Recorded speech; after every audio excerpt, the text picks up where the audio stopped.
Jason never believed in bad energy, haunted buildings, or the kind of stories people told when rent was suspiciously low. He believed in numbers, in contracts, in square footage divided by price. That was how he ended up on the fourth floor of a concrete apartment building that smelled faintly of dust and something metallic he couldn't quite identify. The place had been built in the 70s, all straight lines and thick walls, narrow hallways that trapped sound, and fluorescent lights that hummed even when they were turned off. It wasn't pretty, but it was affordable, and after losing his job 2 months earlier, affordable was the only thing that mattered. The landlord had been brief to the point of rudeness. Keys, lease, a warning about the plumbing, nothing else. Jason preferred it that way. He didn't need a welcome speech. He needed a roof and enough quiet to send resumes without distractions. The apartment itself was small but solid. The walls were thick concrete, cool to the touch, painted over too many times. When he knocked on them, they didn't echo. They absorbed the sound like something dense and patient. He unpacked slowly, stacking boxes along the living room wall. The bedroom faced the back of the building, overlooking a narrow alley where light barely reached the ground. Across from his door lived an older man with a face that looked permanently tightened, as if he were bracing against cold wind. They crossed paths once that first evening. Jason offered a polite nod. The man stared at him for a second too long, then said, "You're in 4B. It wasn't a question. "Yeah," Jason replied. The man's eyes shifted briefly to the walls, then back to Jason. "If you hear something at night," he said quietly, "don't answer it." Jason waited for a smile. There wasn't one. "Old pipes?" Jason guessed. The man didn't respond. He simply stepped back into his apartment and closed the door with deliberate care. Jason stood there for a moment, mildly annoyed. Every building had someone like that. The cryptic neighbor, the guy who made normal sounds feel ominous. He shrugged it off and went back inside. He set up his mattress on the floor, plugged in his laptop, and let exhaustion pull him under. The first night passed without incident. The second night, he woke at exactly 3:17 a.m. He didn't know why he checked the time. Something had pulled him out of sleep, something subtle enough that his brain hadn't fully processed it. The room was dark, the faint orange glow from the alley filtering through the blinds. He lay still, listening. For a moment, there was nothing but the distant hum of the city. Then he heard it again, a soft, dragging sound, slow, deliberate, like fingernails tracing across a rough surface. Jason pushed himself up on one elbow. The sound came from somewhere near the head of his mattress. He held his breath. It stopped. He waited. Silence. He lay back down, annoyed at himself. Old building, probably expansion in the walls, temperature shifts, concrete settling. He had read about that. Structures made noise. That was normal. He closed his eyes. The sound returned. 3 slow scrapes, a pause, then one more. This time he sat up fully. The sound was closer than before. Not from the hallway, not from the ceiling. It was coming from the wall directly behind his bed. He stood, pressing his palm flat against the paint. The concrete felt cold, solid. The dragging noise stopped the second he touched it. Jason frowned. "Hello?" he muttered. No response. He waited another minute, then stepped back.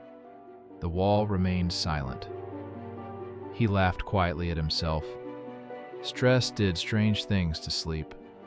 He had been job hunting non-stop, running on caffeine and anxiety. His brain was misfiring. That was all.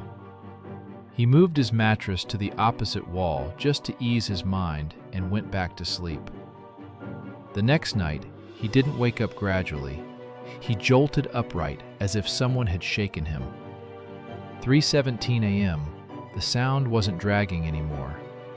It was tapping. Not random tapping, controlled, measured. 3 knocks. A pause. 3 knocks. A pause. Jason's eyes moved slowly toward the wall. The tapping was coming from the new wall now, the one he had moved the mattress against. He didn't move. His skin prickled as the pattern repeated. 3 knocks. Pause. 3 knocks. The rhythm was steady, almost mechanical. He swung his legs off the mattress and stood, forcing himself to breathe evenly. "Cut it out," he called softly, irritation replacing fear. Maybe someone was messing with him. Maybe the guy across the hall thought it was funny. The tapping stopped. Jason walked into the hallway and listened. Total silence. He knocked on the opposite apartment door. No answer. He pressed his ear against it. Nothing. No footsteps. No television. No movement. He returned to his bedroom slowly. The air felt heavier than before, like the room had been sealed tighter. He stared at the wall for a long moment, then leaned forward and pressed his ear against it. At first he heard only the faint rush of his own blood. Then, beneath it, something else. A sound so soft he almost convinced himself it wasn't there. An inhale. Long. Controlled. Close. Jason jerked back as if burned. He stared at the wall, his heart hammering. He told himself it was air in the pipes. Pressure shifting. Buildings breathed in their own way. There were logical explanations. There were always logical explanations. He placed his hand against the wall again. The surface was no longer cold. It was faintly warm. He swallowed hard, telling himself that heat transferred from internal plumbing lines, that insulation could create pockets of warmth. He knocked firmly against the concrete. The response came instantly. 3 knocks. Perfectly timed, perfectly matched in force. Jason stepped back slowly. His throat felt dry. He knocked again, harder this time. 3 knocks answered him again. The same rhythm, the same spacing. He stood frozen, staring at the paint as if it might ripple. The air in the room felt thinner. He became aware of his own breathing, fast and shallow. Then the tapping changed. It adjusted. 1 knock, pause. 1 knock, pause. It wasn't random anymore. It was following something. Jason's mind raced until a sick realization began forming, slow and unwelcome. He held his breath. The knocking stopped. He inhaled sharply. A knock answered. Jason's stomach dropped. He exhaled, shaky. Another knock. Exactly in time. It wasn't a pattern he recognized from outside. It wasn't a random code. It was syncing. The wall was matching his breathing. He stepped back until his shoulders hit the opposite side of the room. The knocking continued, now softer, more intimate, adjusting to every shift in his lungs. Inhale, tap. Exhale, tap. His phone screen lit up suddenly on the floor beside the mattress, and the brightness made him flinch. 3:19 a.m. The tapping stopped as abruptly as it had begun. The room fell into suffocating silence. Jason stood there for a full minute, listening to nothing but his own pulse roaring in his ears. The wall looked normal again, flat, painted, inert. He forced himself to approach it once more. Slowly, he placed his palm against the surface. Cold, completely cold. He let out a strained laugh, the sound hollow in the small bedroom. Stress, he whispered to himself. Just stress. But as he lay back down, staring at the ceiling, he couldn't ignore one final detail that replayed in his mind. When the tapping had followed his breathing, it hadn't lagged. It hadn't reacted. It had matched him perfectly. Jason didn't tell anyone about the wall. Not because he was afraid of how it sounded, but because he was afraid of how reasonable it still felt in his head. Buildings made noise. Concrete expanded and contracted. Pipes knocked. Air moved through cavities. There were explanations, and as long as explanations existed, panic was premature. He repeated that to himself the entire next day, while sending out job applications from the kitchen table. The memory of 317 lingering at the edge of his concentration like a low-grade fever. He bought a small digital recorder that afternoon. It felt ridiculous standing at the electronics counter, explaining that he needed something sensitive enough to pick up faint sounds through walls, so he didn't explain. He paid in cash and left without making eye contact. Back in the apartment, he placed the recorder on the floor beside his mattress and angled it toward the wall. If the sound came again, he would have proof. Proof meant objectivity. Objectivity meant control. That night, he lay awake waiting for sleep to take him naturally, but exhaustion dragged him under faster than he expected. He woke before the sound this time. 3:16. The room was dark, silent, heavy. His eyes fixed on the faint red light of the recorder. For a moment, he wondered if nothing would happen, if the previous nights had been isolated structural noise amplified by stress. Then it began. A soft scrape, closer than before. Not aggressive, curious. Jason didn't move. His breathing remained shallow and controlled. The recorder's red light blinked steadily. The scrape shifted into tapping. One knock. Pause. Another knock. It wasn't syncing yet. It was testing. Jason swallowed and forced himself to sit up slowly. The moment his weight shifted on the mattress, the tapping adjusted, tightening in rhythm. He stared at the wall, the darkness making it look deeper than it should. "You're not real," he whispered, more to anchor himself than to challenge it. 3 knocks answered him. He inhaled sharply. 3 knocks followed, perfectly spaced between breaths. His chest tightened. "Stop," he said under his breath. The tapping stopped. The silence that followed felt intentional, focused. Jason waited, counting seconds in his head.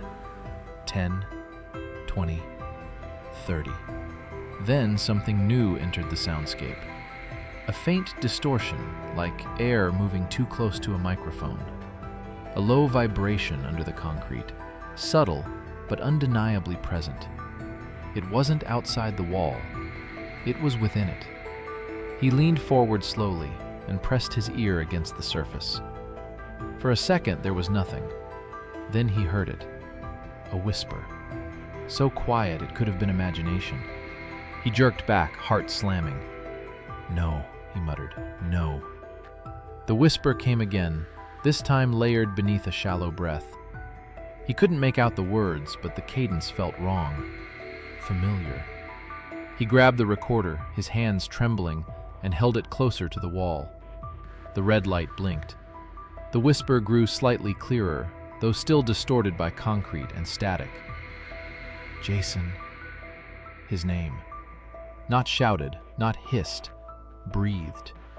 His throat closed. He stared at the wall as if it might split open. "Who's there?" he demanded, louder than he intended. The whisper stopped instantly. He waited, chest heaving. Nothing. No scraping, no tapping, no breath. Only silence. Jason didn't sleep again that night. At sunrise, the apartment looked ordinary, pathetic almost. Beige walls, cheap blinds, dust in the corners. He replayed the recorder footage at the kitchen table with headphones pressed tight over his ears. At first, all he heard was static and the faint hum of the building. Then the scraping began. Even through the recording, it sounded deliberate, measured.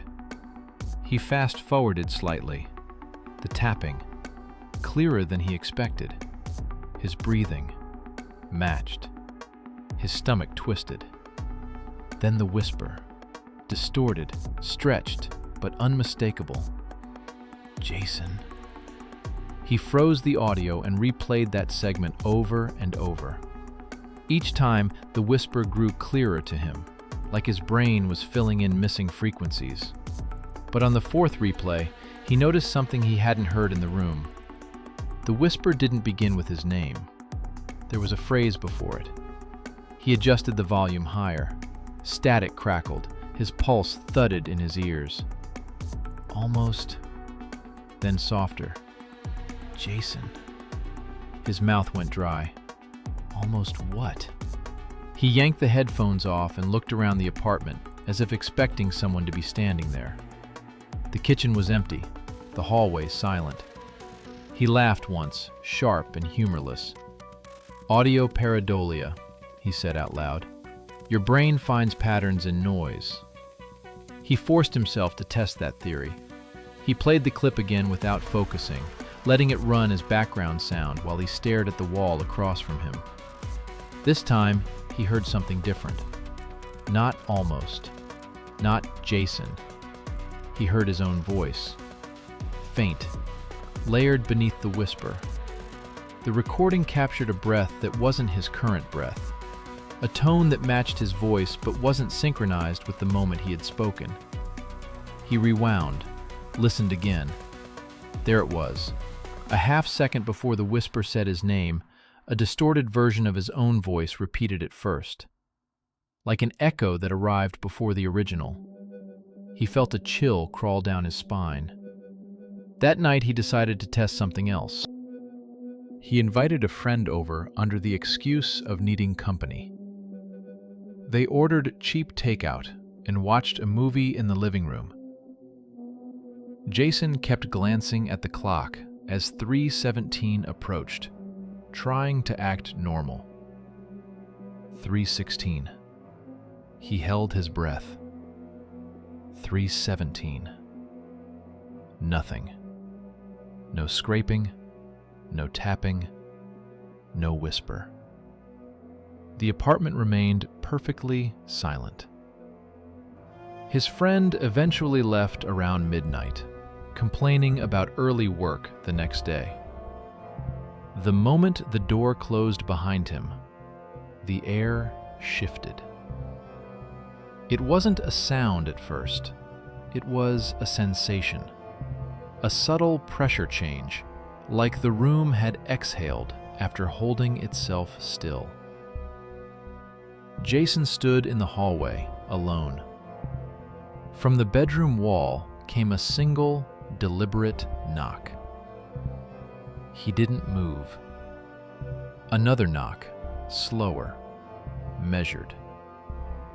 He walked into the room slowly, each step deliberate. "You don't like witnesses," he murmured. 3 knocks answered him. He swallowed hard. You only do this when I'm alone. Silence. Then, softly, almost playfully, one knock, pause. One knock, pause. His breathing quickened despite himself. The wall adjusted instantly. Perfect synchronization. He stared at the paint, his reflection faint in the dim light. "What do you want?" he whispered. The whisper returned, clearer now, closer. Almost. The word vibrated through the concrete and into his skull. He stepped backward, shaking his head. "Almost what?" he demanded. There was a long pause. Then, in a voice that sounded unmistakably like his own, layered beneath static and stone, "Inside." Jason stopped leaving the lights off. It wasn't a conscious decision. It just happened. After the third night of whispers, he found himself keeping the bedroom lamp on, then the hallway light, then the kitchen.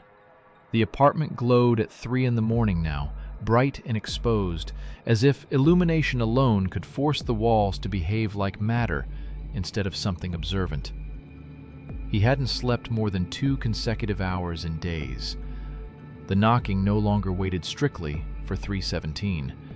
It had learned flexibility. The first time it happened in daylight, he was brushing his teeth. The bathroom shared a wall with the bedroom. He leaned over the sink, foam at the corners of his mouth, when he felt a faint vibration through the tile beneath his palm. Tap. He froze. Tap. He slowly lifted his head and looked at his reflection.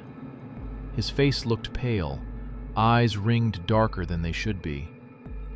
"Not now," he muttered through toothpaste. Tap. It was softer than at night, but it was there. He held his breath. The tapping stopped immediately. He exhaled. Tap. His heart rate spiked. It wasn't waiting for darkness anymore. It wasn't dependent on time. It was dependent on him. Jason rinsed his mouth and pressed his ear to the bathroom wall. The surface felt colder than usual, colder than the air. The faintest hum vibrated beneath it, like distant machinery running deep underground. He stepped back slowly. "You don't exist," he said aloud, testing the sound of certainty. From the bedroom wall came a slow drag. Not tapping, not knocking, scraping. Long, patient, intentional. Jason grabbed his phone and started recording again, though he didn't bother with the small digital recorder anymore. The phone felt closer, more immediate. He moved toward the bedroom as the scraping continued in slow arcs beneath the paint. The wall looked normal. Too normal. But near the lower corner, just above the baseboard, he noticed something that made his stomach tighten. A hairline crack. It hadn't been there before. He crouched down, studying it. The crack was thin, barely visible, but it traced a jagged line upward for about 6 inches before disappearing beneath the paint. He ran his finger over it. The concrete felt slightly uneven along the split, like pressure had formed underneath. "Concrete doesn't crack like that overnight," he whispered. The scraping stopped. Silence settled over the room. Then, very softly, from directly behind the crack, a breath. Not loud, not exaggerated, controlled. He jerked back so quickly he almost lost his balance. The breath came again, slower this time, mirroring his own inhalation. He backed away until he hit the opposite wall. His chest rose and fell rapidly. The breath inside the concrete adjusted instantly. Same tempo, same depth. Jason forced himself to slow down. He inhaled deliberately, counting to 4. The wall inhaled with him. He held his breath. The wall held. His vision tunneled. He exhaled sharply. The exhale answered. It wasn't following him. It was locked to him. The realization settled into his mind with nauseating clarity. It wasn't reacting after he moved. There was no delay, no microsecond of adjustment. It was simultaneous.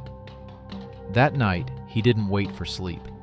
He sat upright on the mattress, back pressed against the opposite wall, staring at the crack. The lights remained on. The room felt too bright, too exposed. 3:17 arrived. Nothing happened. He didn't relax. 3:18. Still nothing. His eyes burned from exhaustion, but he refused to blink longer than necessary. The crack seemed slightly darker now, like a thin vein beneath skin. At 3:22, the sound came from somewhere else. The living room. A low, steady knocking. Not frantic, measured. He stood slowly, every muscle tight. The knocking echoed faintly through the hallway, absorbed by thick concrete. He stepped out of the bedroom. The sound stopped. Silence pressed in. Then it resumed behind him, from the bedroom wall. He turned slowly. 3 knocks. Pause. 3 knocks. He walked back into the room cautiously. "You move," he said quietly. 1 knock. He swallowed. "You don't stay in one place." 2 knocks. His throat tightened. "What are you?" The silence that followed felt heavier than sound. Then, from the crack, a whisper. "Sink." The word vibrated through the concrete and into his skull. Jason's pulse roared. "Sink with what?" he demanded. The crack deepened slightly with a soft, almost inaudible tick. He stepped closer despite himself. The air around the wall felt warmer now. No, not warmer. Body temperature. He placed his hand against it. The surface no longer felt like dead material. It felt like resistance. Subtle. Elastic. He snatched his hand back. The wall gave a single, slow knock. Then another. Not matching his breathing now. Matching his heartbeat. He felt it instantly. Tap. His pulse answered in his ears. Tap. Perfect alignment. He pressed 2 fingers against his neck. The rhythm was identical. His mouth went dry. "No," he whispered. The knocking accelerated slightly as his heart rate climbed. Tap, tap, tap, tap. He forced himself to breathe slowly, to slow his pulse, to regain control.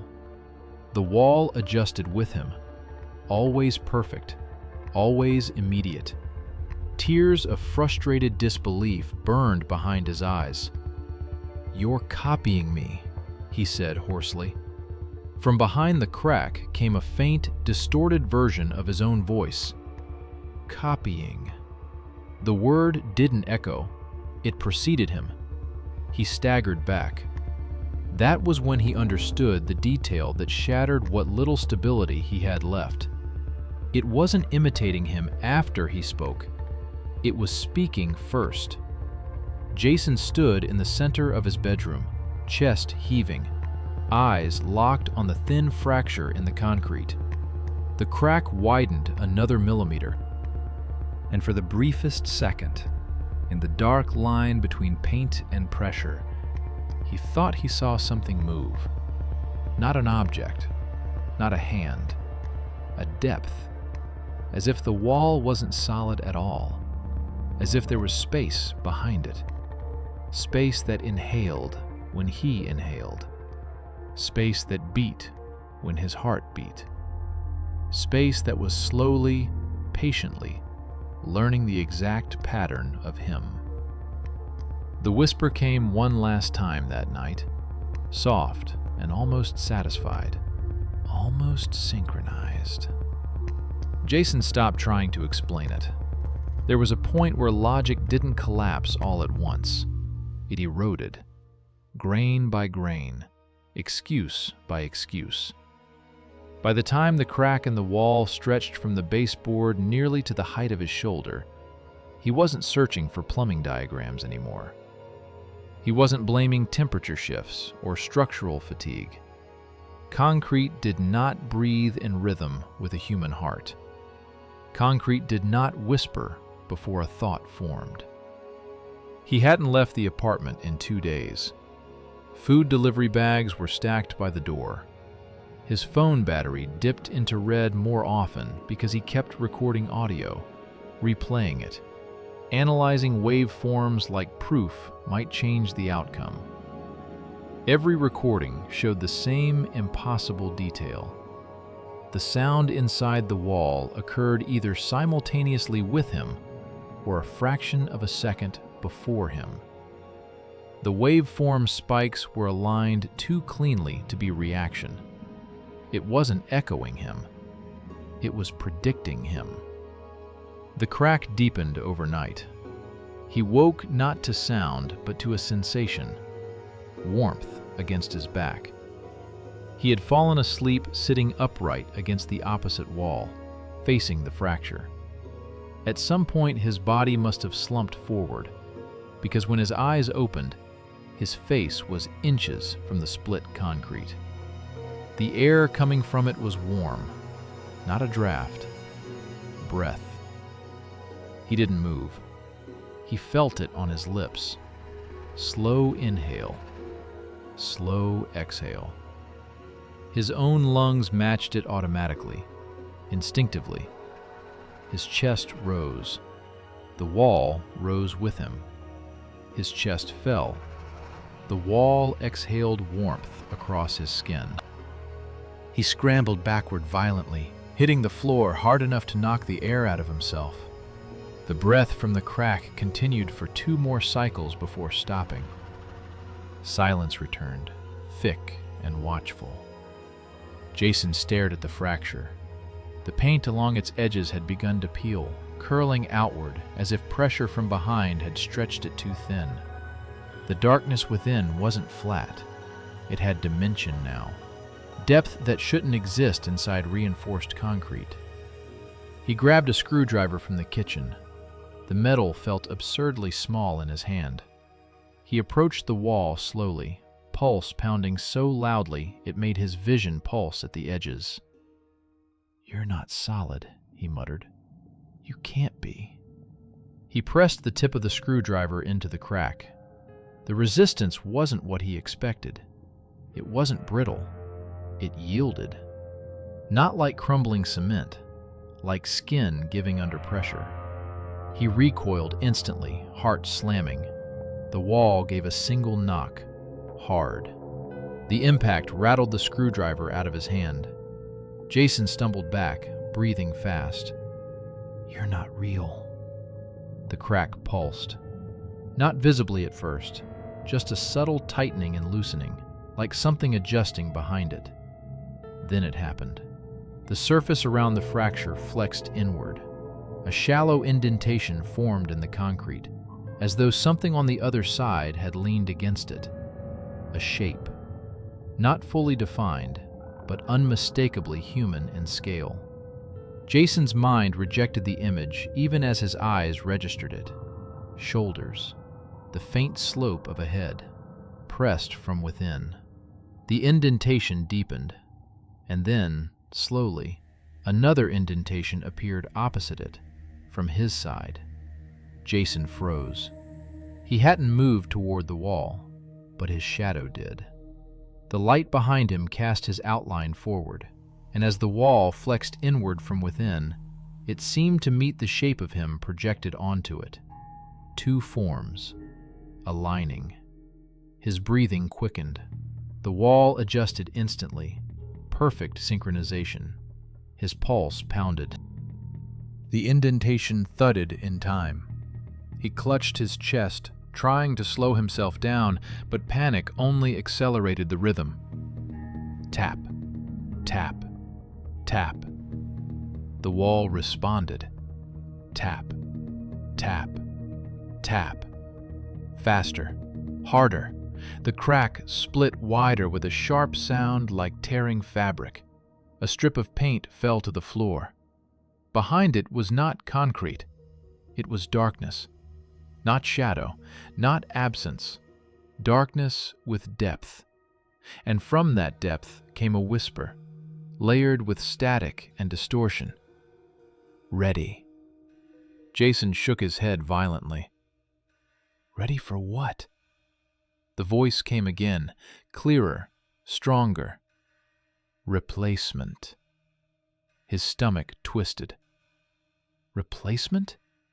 The word echoed in his skull before he realized he hadn't spoken it aloud. The wall bulged outward slightly this time, toward him. He staggered back until he hit the opposite wall again. The air in the room felt thinner, compressed between two pressures, him and it. A memory surfaced uninvited. The neighbor across the hall.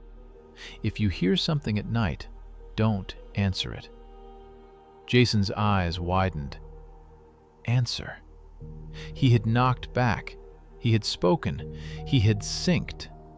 The indentation in the wall deepened, stretching the crack into a jagged, vertical seam nearly 3 feet long. The darkness behind it shifted subtly, as if something was leaning forward, testing the boundary. He felt dizzy. His heartbeat felt too loud, too exposed. Then, slowly, horrifyingly, the rhythm inside the wall began to dominate. It set the pace.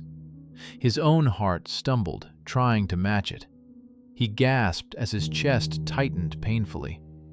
The knock inside the wall was now slightly ahead of his pulse, leading, not following. His vision blurred at the edges. The whisper came again, no longer faint. Almost complete. Jason slid down the wall to the floor, clutching his chest. His breathing became erratic, shallow. The air felt wrong, thick, heavy, insufficient. The darkness behind the crack expanded. For a split second, he saw something inside. Not a creature, not a face, a version, a silhouette shaped exactly like him. It stood just beyond the surface, as if pressed against thin glass. Its chest rose and fell in perfect rhythm with his own, except steadier, more controlled, more stable. The knocking stopped, completely. Silence swallowed the room. Jason's pulse continued racing alone, and that was worse. Because now the wall didn't need to match him. It had already learned him. The crack sealed slightly at the edges, not closing, but tightening, like a wound preparing to scar. The warmth faded. The air stilled. Jason sat trembling on the floor, staring at the fracture that remained. Nothing moved. Nothing breathed. But as he pressed shaking fingers against his chest, trying to calm his heart, he felt something he couldn't explain. A slight hesitation in his rhythm. A tiny delay. As if his body were no longer fully in control of the timing. As if somewhere inside the wall, something had taken over keeping count. Jason didn't call for help. Not because he didn't want to, but because something inside him understood it wouldn't matter. The crack in the wall remained where it was, jagged and dark, but it no longer needed to perform. It had already crossed whatever threshold it was moving toward. The apartment felt different now. Not hostile, not aggressive. Settled. As if a process had finished calibrating. Jason barely slept.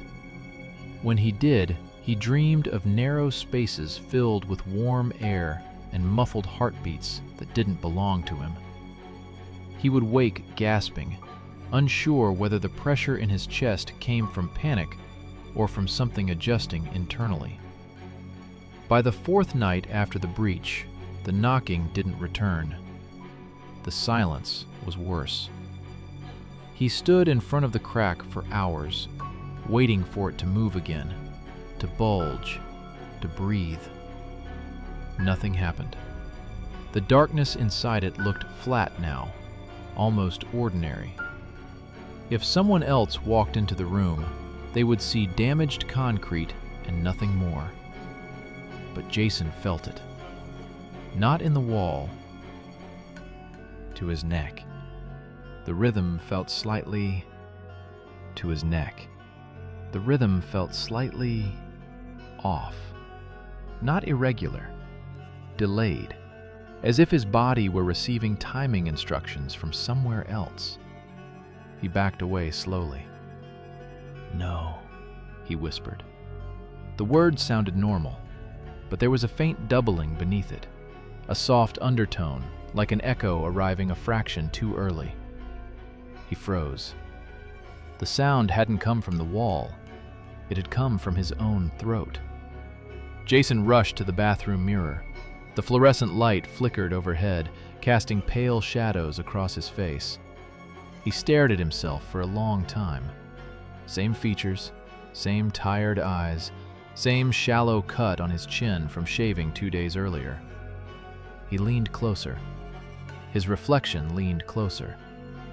Perfect synchronization. He inhaled sharply. The reflection inhaled at the same time. He opened his mouth. The reflection opened its mouth. For a split second, less than a blink, the reflection smiled. Jason did not. He stumbled back violently, hitting the sink behind him. When he looked again, the mirror showed only his terrified expression. "You're exhausted," he whispered. The undertone whispered with him. Exhausted. He clutched the sink until his knuckles went white. "This is in my head. In my head." The echo did not feel like a repetition. It felt like confirmation. That night, at exactly 3:17 a.m., the knock returned. But it did not come from the wall. It came from his chest. A hard, internal thud that made him gasp. His heart skipped, then resumed, but not at his chosen pace. Tap, tap, tap. Measured, steady. He pressed both hands against his sternum, panic rising. The wall answered, not with sound, with silence. The crack had stopped moving because it didn't need to move anymore. The synchronization was complete. Jason's breathing slowed against his will. His pulse matched the internal rhythm exactly, and for the first time since this began, he felt calm, deeply calm, wrongly calm. A thought surfaced in his mind, smooth and unforced. It's easier this way. He blinked. That wasn't his thought. Another followed. You don't have to hold the rhythm anymore. His chest rose slowly.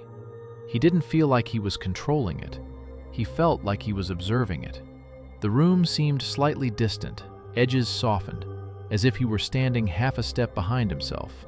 The crack in the wall widened soundlessly, not violently, gently, invitingly.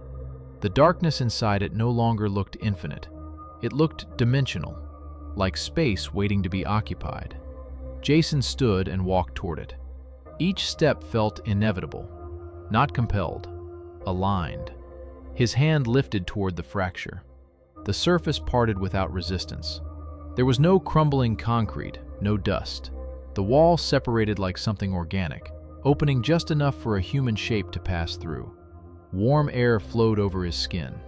It smelled faintly metallic, familiar. He hesitated at the threshold. For a single heartbeat, the last one he felt fully his, fear surged through him. What happens to me? The answer came from directly behind him, in his own voice. You stay. Jason turned. He was standing in the center of the bedroom, but he was also standing at the crack. Two positions, two perspectives. One inside the room, one at the opening. The version in the room looked stable, grounded. breathing evenly, eyes clear. The version at the crack felt thin, fading. The stable version stepped forward calmly. Their movements were mirrored but slightly offset, like delayed footage correcting itself. The stable Jason placed a hand on the unstable one's shoulder. The touch felt solid, real. "You're almost done," the stable one said gently. Jason tried to step back, but the darkness behind him pulled softly, not with force, but with gravity. His back met warmth, depth. His body began to pass through the opening without resistance, as if the space had always been shaped for him. The last thing he saw before darkness swallowed his vision was the other version of himself standing firmly in the room, adjusting his posture, flexing his fingers as if testing new muscles. The wall sealed smoothly. Concrete reformed. Paint smoothed. The crack vanished completely. Silence settled. In the bedroom, Jason, stable, steady, perfectly synchronized, inhaled deeply, exhaled. He walked to the bathroom mirror and studied his reflection. No delay, no distortion. He smiled. This time, the reflection smiled back at exactly the right moment. 2 weeks later, the apartment was listed online again. The previous tenant had relocated unexpectedly. A new renter moved in quickly. 22 years old, tight budget, practical, rational. The first night passed quietly. The second night, at exactly 3:17 a.m., he woke to a faint scraping sound. He sat up, confused, staring at the wall behind his bed. 3 slow knocks answered his breathing. Across the hall, Jason stood inside his dark apartment, listening. Perfectly still, perfectly synced. And inside the concrete of 4B, in a space that had no air and no light, the original Jason became aware of something unbearable. He could still hear everything, but when he tried to scream, the only sound he could produce was a soft, measured knock.